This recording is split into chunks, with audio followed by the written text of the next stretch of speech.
سے تو نہیں. واہ. تو سب سے بڑی بات ہے وہ یزکیہم ویعلمہم الکتاب والحکمہ. اور جب یہ چیز پیدا ہوگی تو اللہ کو جو چیز مطلوب ہے مسلمان وہ چیز حاصل کرنے میں کامیابی حاصل کر لے گا. اب میں نے جس آیت کو پڑھا ہے اس کا ترجمہ کر دوں اور مختصر سی تشریح. ہم اور آپ جو یہاں بیٹھے ہیں کیوں بیٹھے ہیں؟ گھر چھوڑ کے کیوں آئے؟ آپ کے قدم اٹھے ہیں کسی مقصد کی خاطر. آپ گھر سے نکلتے ہیں کسی مقصد کی خاطر. آپ دکان تجارت پہ بیٹھتے ہیں کسی مقصد کی خاطر. آپ جو کام کرتے ہیں کسی مقصد کی خاطر. آپ بولتے ہیں تو کسی مقصد کی خاطر. ہاتھ لہراتے ہیں تو کسی مقصد کی خاطر. پیر چلتے ہیں تو کسی مقصد کی خاطر. نگاہیں دیکھتی ہیں تو کسی مقصد کی خاطر. کان سنتے ہیں تو کسی مقصد کی خاطر. فیصلے لیتے ہیں تو کسی مقصد کی خاطر. بلا مقصد حرکت ہوتی ہی نہیں. تو یہ بتائیے کہ آپ دنیا میں آ گئے بلا مقصد اور دنیا میں خالق نے آپ کو بھیجا بلا مقصد. کتنا پیار کیا ہے اللہ نے آپ سے. کیسی عظیم الشان مخلوق آپ کو بنایا. انسان اور آدمی کے لقب سے ملقب کیا. فرشتوں کو آپ کے سامنے جھکایا. کتنا پیار ہے آپ کے رب کو. غور سے سن لیجیے گا بات. کتنا پیار ہے. اور آپ کو ایسے ہی ٹپکا نہیں دیا.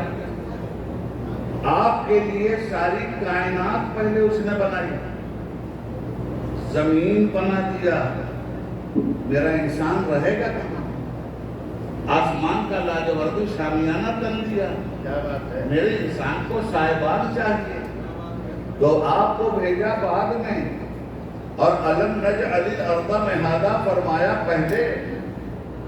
ہم نے زمین کو تمہارے لیے بچھونا بنا دیا.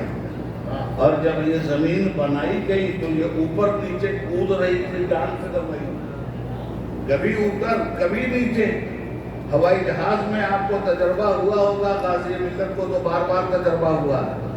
برسات کے زمانے میں جہاز جب خراب ویدر سے گزرتا ہے تو کبھی کبھی اوپر لے جاتا ہے پائلٹ اور کبھی کبھی نیچے لے آتا ہے. ہمیں تو ہر وقت اس کا تجربہ ہے. تو ایسا لگتا ہے جیسے پورا جہاز حضرت گیلانی کے ساتھ زمین میں آ جائے. اس طرح وہ کنٹرول کرتا ہے. تو یہ زمین بھی اسی طرح ہل ڈول رہی تھی. کہا ہے زمین تو کیوں ہل ڈول رہی ہے؟ ارے میرے انسان کو بسنا ہے تجھ پر. تیرا ہلنا ڈولنا میں بند کرتا ہوں. الم نجعل الارض مہادا بنایا فرش. جب ہلنے ڈولنے لگی تو کہا والجبال اوتادا. لے تیرے سینے میں پہاڑ کو اونٹے کی طرح گاڑ دیتا ہوں تاکہ میرا انسان ہر وقت نہ ہلنے ڈولے. واہ واہ واہ. وخلقناکم ازواجا. سب کو جوڑا جوڑا پیدا کیا. اور پھر کیسی نعمت دی آپ کو. وجعلنا اللیل لباسا. وجعلنا نومکم سباتا. اس کے بعد ہے وجعلنا اللیل لباسا. وجعلنا نومکم سباتا. ہم نے تمہیں نیند عطا کی. نیند جیسی نعمت تاکہ سکون سے سو رہا. نیند نہیں ملے گی پاگل ہو جائیے گا. تھک ہار کے آئے تو نیند کا غلبہ ہوا. بدن کے جتنے ٹیشوز ٹوٹے تھے, اعضاء و جوارے کے جتنے بھی مادیات مرے تھے, رات کی نیند سکون کے ساتھ آپ سو گئے. مرے ہوئے ٹیشوز زندہ ہو گئے. اثر نو حیات و توانائی کی رمق آپ کے دل دماغ میں کرنٹ کی طرح دوڑنے لگی. مگر یہ بتائیے وجعلنا نومکم سباتا. ہم نے رات بنائی تمہارے آرام. ہم نے نیند بنائی تمہارے آرام کے لیے. تو آرام کے لیے کیا چاہیے بھائی؟ سونے کے لیے سکون چاہیے. سونے کے لیے خاموشی چاہیے. سونے کے لیے اندھیرا چاہیے. کھڑدھڑاہٹ میں آدمی سو نہیں پاتا. بڑبڑاہٹ میں آدمی سو نہیں پاتا. تو سونے کے لیے اندھیرا ضروری ہے. قدرت کہتی ہے وجعلنا نومکم سباتا، ہم نے نیند کو تمہارے سکون کا ذریعہ بنایا اور ساری کھڑکھڑاہٹ سے تمہاری نیند کی حفاظت کے لیے وجعلنا اللیل لباسا، رات کو پردہ پوش کر دیا کہ آرام سے تم سو جاؤ۔ تو اے مالک رات کو تو تم نے پردہ پوش کر دیا، یہاں پیٹ 3 وقت کم سے کم کھانا مانگتا ہے، اس کا کیا تو نے انتظام کیا؟ کہتا وجعلنا النہار معاشا، ہم نے دن پیدا کر دیا تاکہ رزق الہی تم تلاش کرو۔ وجعلنا النہار معاشا وبنینا فوقکم سبعا شدادا، وبنینا فوقکم سبعا شدادا، ہم نے تمہارے اوپر 7 لاجوردی شامیانے بن دیا۔ ہو گیا سر؟ آج کل آپ پریشان ہیں نا، بارش نہیں ہو رہی۔ ہم بامبے میں تھے 13 دن 13 رات، پانی رکنے کا نام نہیں لے رہا، بارش نہیں نہ ہو رہی، مگر دے گا رزاق ہے۔ کیا فرماتا ہے؟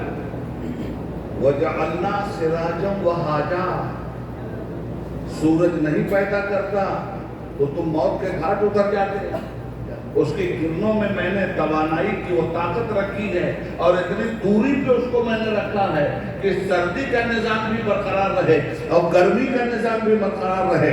تمہیں سردی چاہیے تو سردی کا بھی انتظام ہو، گرمی چاہیے تو گرمی کا بھی انتظام ہو، کبھی دھوپ ہوگی کبھی چھاؤں ہوگی۔ یہ وجعلنا سراجا وہاجا وانزلنا من المعصرات ماء ثجاجا، یہ اٹھتے ہوئے بادلوں کو دیکھو، یہ گھنگھور کھٹاؤں کو دیکھو، یہ سمندر سے اٹھتے ہوئے سراب کو دیکھو، یہ برستی ہوئی بارش کو دیکھو۔ وانزلنا من المعصرات ماء ثجاجا، ہم نے بادلوں کے پیٹ میں پانی بھر دیا اور انہیں حرکت دے کر جہاں چاہا تمہاری کھیتیوں پہ گرا کے سرسبز و شاداب کر دیا۔ وانزلنا من المعصرات ماء ثجاجا لنخرج به حبا ونباتا، تاکہ تمہاری اس بارش کے فیضان سے تمہاری کھیتیاں سرسبز و شاداب ہو جائیں، تمہیں غلہ مل جائے، تمہارے جانوروں کو چارہ مل جائے، تمہاری زندگی کو آب حیات مل جائے۔ ذرا دیکھو تمہارا پروردگار تمہارے لیے کیسا کیسا انتظام کیے ہوئے ہے، اور تمہارا پروردگار تم کو کیا کیا دے رہا ہے۔ وہ جنات الفافا، جگہ جگہ ہم نے باغات کھڑے کر دیے، کہیں میوہ ہم تمہیں دے رہے ہیں، کہیں انگور تمہیں دے رہے ہیں، کہیں بادام تمہیں دے رہے ہیں، کہیں انجیر تمہیں دے رہے ہیں، کہیں کھجور تمہیں دے رہے ہیں، کہیں کیلے تمہیں دے رہے ہیں، کہیں آم تمہیں دے رہے ہیں، کہیں امرود تمہیں دے رہے ہیں۔ ارے کیا کیا تمہیں نہیں دے رہے ہیں۔ لنخرج به حبا ونباتا وجنات الفافا، ٹھیک ہے؟ جب یہ سب چیزیں بنا دی اس نے، تب کہا اب آپ تشریف لے جائیں، آپ کے لیے یہ سب بنا چاہیے، مگر جانے کے بعد بات ہماری سن کے جائیں۔ الذی خلق الموت والحیات، ہم نے موت کو بھی پیدا کیا ہے اور حیات، موت بھی مخلوق ہے اور حیات۔ الذی خلق الموت والحیات لیبلوکم ایکم احسن عملا، موت اور حیات کے بیچ میں ہم آپ کو رکھیں تاکہ آپ کا امتحان لے لیں کہ آپ میں حسن عمل کا مالک کون ہے۔ اللہ ہم سے کیا چاہتا ہے؟ حسن عمل۔ امتحان کس چیز کا ہے؟ ہم پرچہ لکھ رہے ہیں، پرچہ اچھا بھی لکھا جاتا ہے، پرچہ برا بھی لکھا جاتا ہے۔ میں مور زبان میں بات کرتا ہوں تاکہ آرام سے سب کی سمجھ آئے۔ پرچہ اچھا بھی لکھا جاتا ہے، پرچہ برا بھی۔ اچھی تیاری ہو تو اچھا پڑھا، تیاری ہی نہ ہو برا پڑھا۔ اللہ تعالیٰ نے تمہیں جانور کی طرح بے بس پیدا نہیں کیا، جانور کو میں نے نیچر کے حوالے کر دیا، پیڑ کو، پرندوں کو، چرندوں کو میں نے نیچر کے حوالے کیا۔ ان کی فطرت پر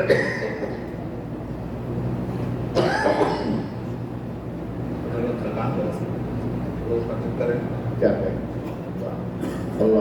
اللہ کہتا ہے، بات سمجھ میں آ رہی ہے؟ اللہ کیا فرماتا ہے؟ میں نے جانور کو، درخت کو، دریا کو، چاند کو، سورج کو، ستاروں کو ان کے نیچر میں چھوڑا۔ یہ مجبور لوگ چاند کو پانی پلاتے رہے، روز سورج کے سامنے دنڈوت کرتے رہے، روز سورج کو گنگا جل چڑھاتے رہے، مگر سنو وہ مجبور سور ہے، اس کی مجال نہیں کہ وقت سے پہلے نکلے، اور اس کی مجال نہیں کہ وقت سے پہلے ڈوب جائے۔ وہ مجبور چاند جو کسب نور حاصل کرے تو راتوں میں روشن، دن میں سورج کا کسب نور نہ ملے تو تاریک۔ یہ رات یہ پابند ہے نیچر، اس کے بس کی نہیں کہ یہ دن میں تبدیل ہو جائے، دن کے بس کی نہیں کہ رات میں تبدیل ہو جائے۔ ذرا سمجھنا ان باتوں کو۔ قرآن کہتا ہے ان سبوں کو ہم نے نیچر کے ساتھ وابستہ کیا ہے۔ جانور، مجھے ایک بات بتائیے، گھوڑا دیکھا ہے؟ شیر بھی دیکھا ہے؟ شیر جس دن گھاس چر رہا تھا اس دن آپ نے دیکھا اسے؟ اور گھوڑا جس دن گوشت کھا رہا تھا اس دن دیکھا آپ نے اس کو؟ کیا بات ہے؟ ایک شیر مر جائے گا گھاس نہیں کھائے گا، گھوڑا مر جائے گا بھوک سے، گوشت نہیں کھائے گا۔ انہیں ان کے نیچر پہ اللہ نے رکھ دیا، اور یہ نیچر سے سرتابی نہیں کر سکتے، مگر آپ کو بھی اس نے پیدا کیا، آپ میں شر کا بھی مادہ ڈالا، آپ میں خیر کا بھی مادہ ڈالا، پھر اپنی شریعت بھی آپ کو بتلائی، وَهَدَيْنَاهُ النَّجْدَيْنِ بھی ارشاد فرمایا، کھلے ہوئے تو راستے ہم نے تمہارے سامنے رکھ دیے ہیں، تمہیں اختیار دے رہے ہیں، تم سورج کی طرح غیر اختیار نہیں ہو، چاند کی طرح بے بس نہیں ہو، درختوں کی طرح بے بس نہیں ہو، چوپایوں کی طرح بے بس نہیں ہو، صاحب اختیار اور صاحب ارادہ بنا کے تمہیں بھیج رہے ہیں، صاحب تصرف بنا کے تمہیں بھیج رہے ہیں، مگر تصرف دیا ہے، تم شر کرنا چاہو ہاتھ نہیں پکڑیں گے، تم خیر کی طرف بڑھو ہاتھ نہیں پکڑیں گے، تم شراب پیو ہاتھ نہیں پکڑیں گے، تم شراب چھوڑو ہاتھ نہیں پکڑیں گے، تم زناکاری کرو ہاتھ نہیں پکڑیں گے، تم زنا سے توبہ کر لو تو بھی ہاتھ نہیں پکڑیں گے، جو برائی کرنا چاہو کر لو ہاتھ نہیں پکڑیں گے، جو بھلائی کرنا چاہو کر لو ہاتھ نہیں پکڑیں گے، مگر اتنا ضرور تمہیں بتا دیتے ہیں، برائی میں ہماری ناراضگی ہے، بھلائی میں ہماری رضامندی ہے، اختیار تمہیں دے دیا ہے، اب دینے والے کی اگر نمک حرامی تمہیں نہیں کرنی ہے، دینے والے کی نعمتوں کا شکرانے نعمت اگر تمہیں کرنا ہے تو جہاں جہاں شریعت سے طبیعت تمہاری ٹکرا جائے وہیں طبیعت کو ذبح کر دو۔ طبیعت کو اگر تم نے ذبح کیا ہے تو تمہاری زندگی شریعت کی معراج تک پہنچا، اور اگر وہاں تم نے طبیعت کو شریعت کا پابند نہ بنا کر شریعت کو طبیعت کا پابند بنا دیا تو تم یہ مت کہو وَنَهَا النَّفْسَ عَنِ الْهَوَىٰ، تمہاری خواہش نفسی تمہارے خدا بن گئی ہے جسے تم پوج رہے ہو۔ آپ کو مسلمانوں، اب ہم اس دنیا میں آئیں، یہ دنیا کیا ہے؟ دارالامتحان، تھوڑے دن رہنا ہے اور چلے جانا ہے۔ اختیار کا استعمال جب تک نہیں ہوا تب تک کوئی حساب نہیں۔ اور ایک نابالغ بچہ لاکھ غلطیاں کر جائے جو شرعی اعتبار سے گناہ ہے، مگر عالم نابالغی میں اگر وہ ختم ہو گئے تو اس سے کوئی حساب نہیں ہوگا، مگر عاقل بالغ ہونے کے بعد اگر وہی برا کام آپ نے کیا تو آپ نے اپنے ارادے کا استعمال کر لیا ہے، اس لیے آپ کا حساب و کتاب ہوگا۔ یہی ساری باتیں سمجھانے کے لیے حضور مخدوم سبلانی اس ہندوستان میں آئے تھے، کوئی کام ان کا نہیں تھا۔ اسی کے لیے انہوں نے خانقاہ بنائی تھی، اسی کے لیے انہوں نے مدرسہ بنایا تھا، اسی کے لیے انہوں نے مسجد بنائی تھی۔ اللہ کی بارگاہ میں یہ مسجد ہے، بزرگان دین کی ہر مزار کے پاس مسجدیں ہیں، بولتی ہے مسجدیں کہ سر جھکاؤ اللہ کی بارگاہ میں اور جا کر عقیدت کا دل جھکاؤ اولیاء اللہ کی بارگاہ میں، مگر ہم اس کا مذاق کس طرح اڑاتے ہیں۔ ہم چادریں چڑھانے میں تو بہت آگے ہیں، سجدوں کی چادر چڑھانے میں بہت پیچھے ہیں، ہم اللہ کی نماز کے معاملے میں بہت پیچھے ہیں، ولی کی نیاز کے معاملے میں بہت آگے ہیں. صاف صاف بات سن لو, ولی نیاز تمہاری اس وقت تک نہیں قبول کرے گا جب تک ولی کے ذریعے ملی ہوئی نماز کو تم قبول کرنے سبحان اللہ. نعرہ تکبیر, نعرہ رسالت, فیضان مخدوم مشرف. ایکم احسن عملا. ہم نے یہ زندگی تمہیں اس لیے دی ہے کہ ہم تمہارا امتحان لیں کہ تمہیں اچھے عمل کا مالک کون ہے. اب معلوم ہوا امتحان جب ہوتا ہے تو کیا ہوتا ہے, یا تو چپ چاپ سب بیٹھے رہیے, امتحان حال یہ ہے سب کچھ ہے, دی دم دم نہ فیل ہوئے تو سزا لکھ دیا پرچہ حسن عمل. حسن عمل کیا ہے؟ سوالات کا صحیح جواب دے. سوالات کا صحیح جواب دینے میں فیل ہو جانا, یہ ہے ناکامی. تو اس دنیا میں پوری زندگی ہمیں پرچہ لکھنا ہے, امتحان دے رہے ہیں, بول رہے ہیں, زبان سے پرچہ لکھ رہے ہیں دوست, آنکھوں سے دیکھ رہے ہیں, آنکھیں پرچہ لکھ رہی ہیں, کیا بات ہے, ہاتھ اٹھا رہے ہیں, پرچہ لکھ رہے ہیں. صرف قلم اور کاغذ سے پرچہ نہیں لکھا جاتا, یہاں عمل کا پرچہ تو پیروں سے لکھا جاتا ہے, یہاں عمل کا پرچہ ہاتھ سے لکھا جاتا ہے. ہاتھ اٹھے مظلوم کی داد رسی کے لیے, یہ آپ نے حسن عمل کا پرچہ لکھا ہے. پیر مسجد کی طرف چلے, یہ آپ نے حسن عمل کا پرچہ لکھا ہے. آنکھیں شرافت کی گواہی دیں, آنکھیں بے حیائی سے رخ موڑ دیں, یہ آپ نے نظر کا پرچہ لکھا ہے. کان چغلخوری سے ماورا ہو جائیں, یہ آپ نے سماعت کا پرچہ لکھا ہے. دماغ میں فطور نہ آنے پائے, آپ نے صالحیت کا پرچہ لکھا ہے. زبان سے جو کلمہ آپ پڑھ رہے ہیں اس سے مسلمان ہونے کا اعلان کیا, اور جو عمل کر رہے ہیں اس سے آپ ایمان کا پرچہ لکھ رہے ہیں. زبان جب کلمہ پڑھتی ہے تو اظہار کلمہ اس وقت تک معتبر ہوتا ہے جب تک کلمے کی ڈیمانڈ حسن عمل سے پوری نہ کی جائے. احسن عملا, عمل سے بولو تو قدم مسجد کی طرف چلے گا. پرچہ آپ لکھ رہے ہیں حسن عمل کا, روزہ رکھ رہے ہیں, پرچہ لکھ رہے ہیں حسن عمل کا, حج کر رہے ہیں, پرچہ لکھ رہے ہیں حسن عمل کا, مگر نماز بھی پڑھ رہے ہیں اور سودی کاروبار بھی کر رہے ہیں تو حسن عمل کا پرچہ آپ خراب کر رہے ہیں. کلمہ بھی پڑھ رہے ہیں اور ظلم بھی ساتھ ساتھ کر رہے ہیں, حسن عمل کا پرچہ آپ خراب کر رہے ہیں. کس نے نہیں بتایا آپ کو کہ اگر مسلمان ہونے کے بعد آپ نے نماز جان بوجھ کر چھوڑ دی, آپ کو جہنم میں جانے سے کوئی نہیں روک پائے گا. نہ عرس روک پائے گا, نہ ولی روکے گا, نہ نبی روکے گا. نبی بھی کہے گا جا رہا ہے جانے دو, ولی بھی کہے گا جا رہا ہے جانے دو. عرس کے لیے آیا تھا آیا ہوگا, جا رہا ہے جہنم جانے دو. زندگی بھر سمجھایا تھا کہ نماز چھوڑو گے تو جہنم جاؤ گے, مگر جب سننے ہی کے لیے تیار نہیں. اور ایک بات اور سن لیجیے, یہ جو پرچہ آپ نے لکھا ہے تو آپ اپنے فیصلے کا سگنیچر کر کے اس دنیا سے جاتے ہیں. آپ فیصلہ کرتے ہیں, فیصلہ محفوظ ہوتا ہے. میدان محشر میں اللہ آپ کا فیصلہ نہیں کرے گا, آپ اپنا فیصلہ جو کر کے گئے ہیں آپ کا فیصلہ اللہ آپ کو سنائے گا. فَمَنْ يَعْمَلْ مِثْقَالَ ذَرَّةٍ خَيْرًا يَرَهُ وَمَنْ يَعْمَلْ مِثْقَالَ ذَرَّةٍ شَرًّا يَرَهُ. اچھائی کیے ہو تو وہ دکھا دیں گے, برائی کیے ہو تو وہ دکھا دیں گے. اس لیے مسلمانوں ابھی بھی وقت ہے. مخدوم پاک کا لمحہ لمحہ حسن عمل کا پرچہ لکھتے ہوئے گزرا ہے. مخدوم پاک کی نس نس نبی بولتی تھی. مخدوم پاک کا قدم کی ہر حرکت نبی بولتی تھی. مخدوم پاک کے ہاتھوں کا مغربوں کے لیے اٹھنا نبی بولتا تھا. مخدوم پاک کے کھانے پینے کی طہارت نبی بولتی تھی. مخدوم پاک کا سونا جاگنا نبی بولتا تھا. اور مخدوم پاک نے یہ ذہن دے دیا کہ اللہ کے ولی کو کرامت کے ترازو میں تولنے کی کوشش مت کرنا.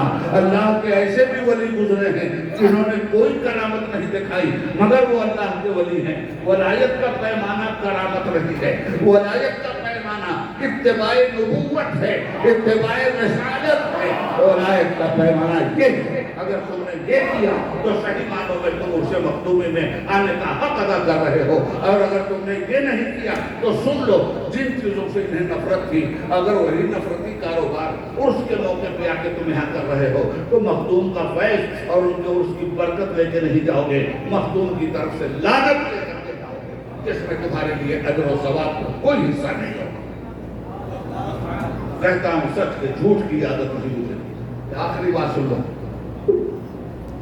ایک بادشاہ گزرا, اس کا نام ہے خلیفہ ہارون الرشید. اس بادشاہ کے ایک رشتے دار تھے, وہ بھی شہزادے تھے اور عقل کے بڑے پختہ تھے. بادشاہ کو قدم قدم کو مشورے دیتے تھے. یہ بادشاہ جب ہو جاتا ہے نا کوئی, جیسے ہم لوگ MP ہو گئے تو ہم نے سمجھ لیا کہ اب بس ہم سے زیادہ کوئی قابل نہیں. ہم وزیر اعظم ہو گئے, ہم سے زیادہ کوئی قابل نہیں. اور قابلیت ہمارے وزیر اعظم کی کیا ہے؟ صبح جھوٹ, شام جھوٹ, دن میں جھوٹ, رات میں جھوٹ, جھوٹ ہی جھوٹ, جھوٹ کے علاوہ کچھ نہیں. یہ ہمارے وزیر اعظم کی قابلیت. میں سیاست کا نہیں بولنا چاہتا. عرض یہ کر رہا ہوں آپ سے کہ ہم اپنی زندگی کو ناپا چاہتے ہیں. تو بادشاہ کو بھی بڑا گھمنڈ تھا کہ مجھ سے زیادہ قابل کوئی نہیں. مگر جب پھنستا تھا حضرت تو شہزادے کو بلا لیتا تھا, بھائی پھنس گیا. ہمارے لوگوں میں بھی, میں نے جہاں تک اپنے لوگوں کا جائزہ لیا ہے اور جہاں تک اپنی نابالغ عقل سے سمجھا ہے, اس خاندان میں بھی ایک آدمی بڑا زیرک ملے. زیرک تو سبھی, مگر بچیوں کو سلجھانے کے لیے افہام و تفہیم کی منزل میں آپسی اختلافات کو بلوا دینے کے لیے جو آدمی سنگ میل کا کام کرتا ہے, میرے خیال سے وہ سید خالد انور. یہ میرا اپنا خیال ہے, اللہ جانے کیا صحیح ہے کیا غلط ہے, مگر ان کا کام یاد نہیں کر رہا ہے. میں نے جہاں تک تجربہ کیا, میں اپنے تجربے کی روشنی میں بول رہا ہوں, صحیح بھی ہو سکتا ہے, غلط بھی ہو سکتا ہے. تو عرض یہ کرنا چاہتا ہوں کہ وہ بلا مشورے کا نہیں تھا بادشاہ, اور اسے غصہ بھی آتا تھا کہ یار یہ آدمی جو ہے بڑا قابل ہے, مگر اس کو راستے سے ہٹانا بہت ضروری ہے. ہر قدم پہ میرا استاد بن جاتا ہے. اور دوسری بات یہ کہ یہ امام موسیٰ کاظم علیہ السلام کا مرید بھی ہے. چاہے بنو امیہ کے بادشاہ رہے ہوں اور چاہے بنو عباس کے رہے ہوں, مجھے گالی دینا کہتے ہیں. سوا سادات پہ ظلم کرنے کے ان کا کوئی دوسرا کام تاریخ کے صفحات پر ایمان کے ساتھ روشن نہیں نظر آتا. اور میں کہتا ہوں کہ اہل بیت کا جو دشمن ہے وہ پھر لاکھ نماز روزہ کا ڈھنڈورا پیتے ہونا کچھ.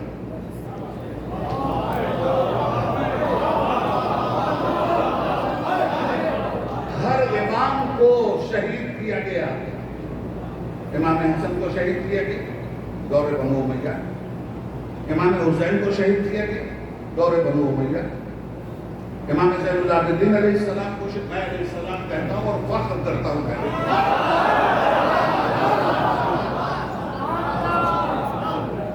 امام زین العابدین کو شہید کیا گیا, امام باقر کو شہید کیا گیا, امام موسیٰ کاظم کو شہید کیا گیا, امام جعفر صادق کو شہید کیا گیا. ارے کسے چھوڑا یار؟ ان بادشاہ, ان کلمہ پڑھنے والوں, ان دین کے ٹھیکیداروں نے اور اس دور کے علماء سو نے, جن کا خانقاہوں سے رشتہ نہیں. وہ علماء سو ہی تھے کوفہ میں بھائی. جب دیکھا کہ امام حسین کا ساتھ یہ نہیں چھوڑیں گے, ان کی تلواریں امام حسین کے ساتھ ہیں, تو پھر سونے کی سوغات اتار دی گئی کوفہ میں. سونا لے لو, لوہا دے دو, سونا دے دو, لوہا دے دو, یعنی تلواریں رکھو, حسین کا ساتھ مت دو, یہ سونا. فتویٰ دے کے امام حسین کو شہید کیا گیا. یاد رکھنا, پہلے قاضی وقت سے فتویٰ لیا گیا ہے اور نعرہ تکبیر لگا کے شہید کیا گیا ہے. پڑھو تاریخ. تو عرض یہ کر رہا ہوں کہ وہ زمانہ تھا 7ویں امام موسیٰ کاظم علیہ السلام, ان کی بغداد میں رہتے تھے, ان کی خاندان میں بغداد. بادشاہ سلامت کو وہ ایک آنکھ نہیں ڈالتے, مگر اتنا آسان بھی نہیں تھا امام موسیٰ کاظم پہ ہاتھ ڈالنا. یہ بادشاہ وقت دلوں پہ حکومت کرتے ہیں اور رسول اللہ کی اولادیں دلوں پہ حکومت کرتی ہیں.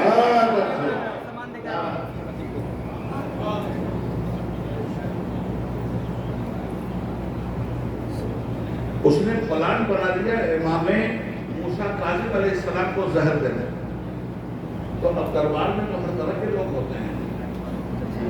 کچھ لوگوں نے یہ خبر اس شہزادے کو پہنچانا کہ تمہارے پیر صاحب کو زہر دے کے یہ مارنا چاہتا ہے, تم بھی بڑا ساودھان رہو.